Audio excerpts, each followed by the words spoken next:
Dine and dash, going out for a meal with no intention of paying for it. You may not have heard of it, but it's becoming more and more common for British businesses.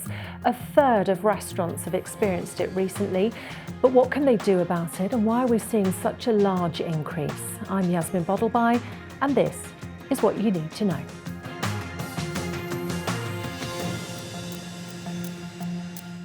And I'm joined by our North of England reporter, Amy Welch, who's been investigating this. Amy, hi. How bad is it?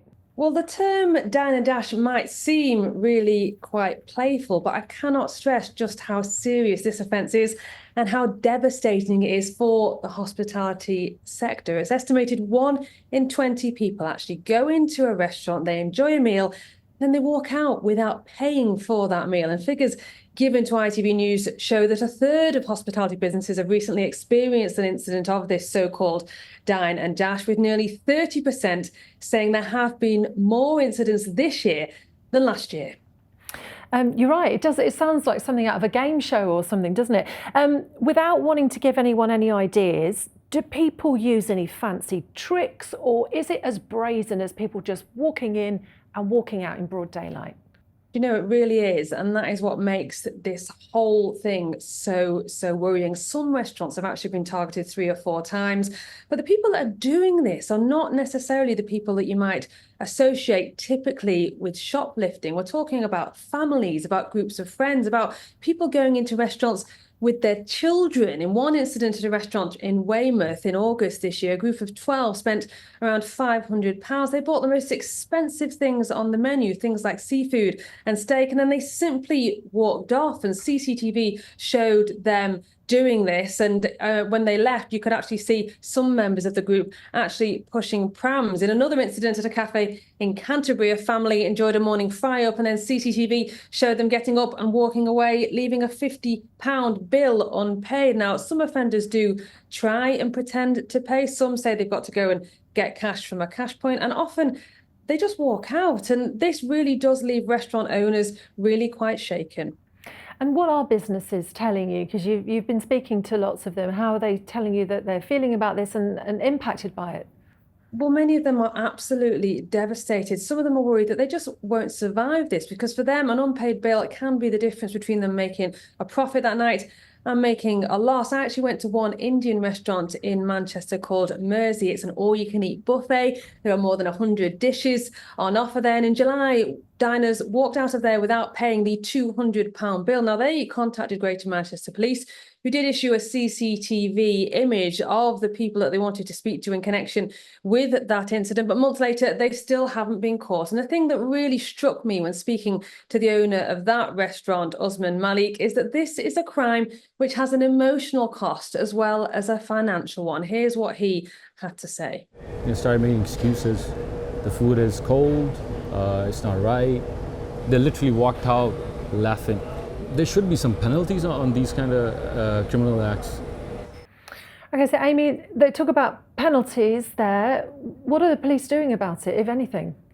Well, when I spoke to restaurants, the thing that they told me time and time again when I asked them why they think this was happening, they say it's because people think they can get away with it. Now, that isn't always the case. Earlier this year, a couple from Port Talbot in Wales actually received a prison sentence for dining and dashing. They went to 5 restaurants with their children, and they had a bill of more than £1,000 in total. On one occasion, they ordered 3 courses, they ordered steaks, they ordered desserts, they sent some back uneaten, said the food wasn't up to scratch, and that bill at Bella Ciao came to £329. Now, the restaurant owners did actually share the CCTV footage of them pretending to pay on social media, and that is what led to their arrest. So Anne McDonough was jailed for 12 months. Bernard McDonough was jailed for 8 months. Now, some might say that that's not enough. It's not enough of a deterrent. And it is, of course, no secret that police forces are stretched. But when we spoke to the National Police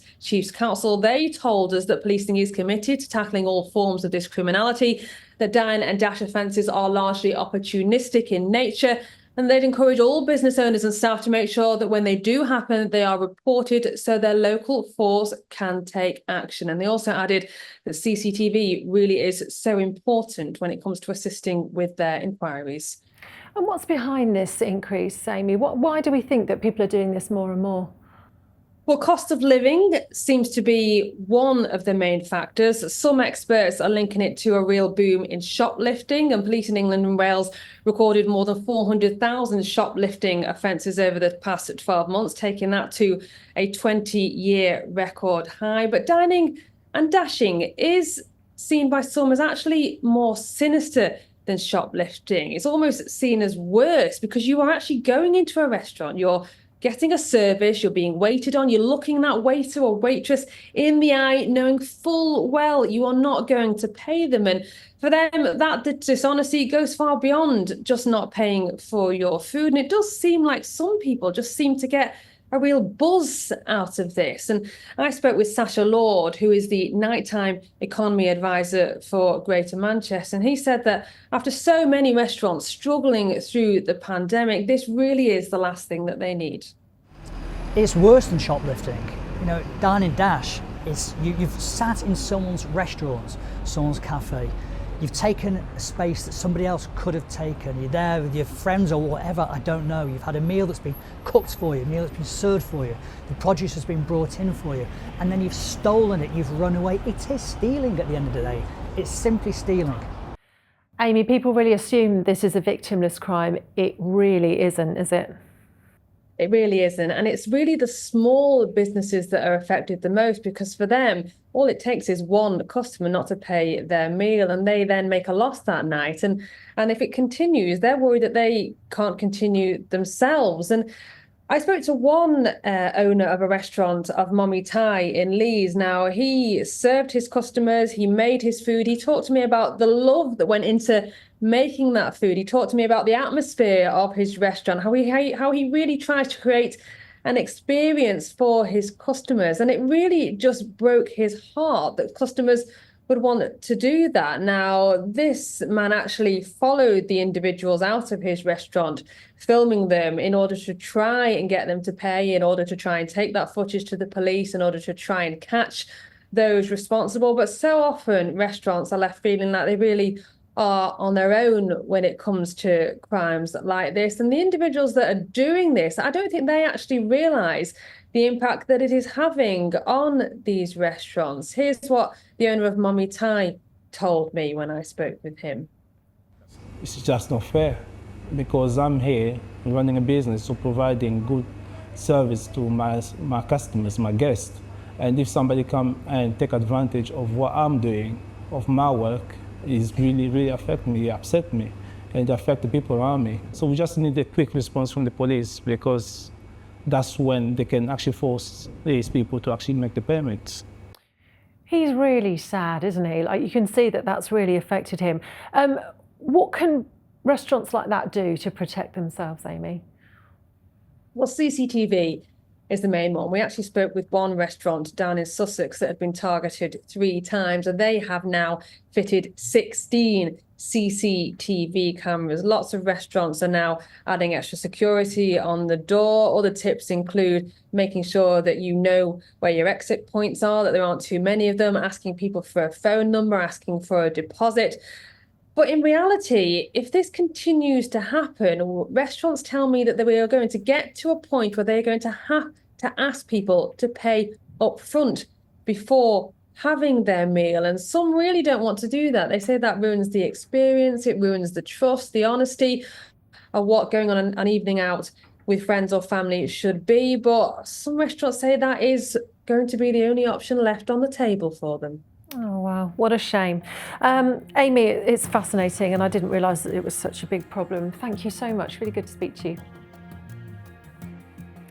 And if you want to watch Amy's report in full, head over to the news section on ITVX. And don't forget to subscribe to What You Need to Know, and check out our back catalogue for other quick briefings on a range of headline topics. Until next time, thank you for listening.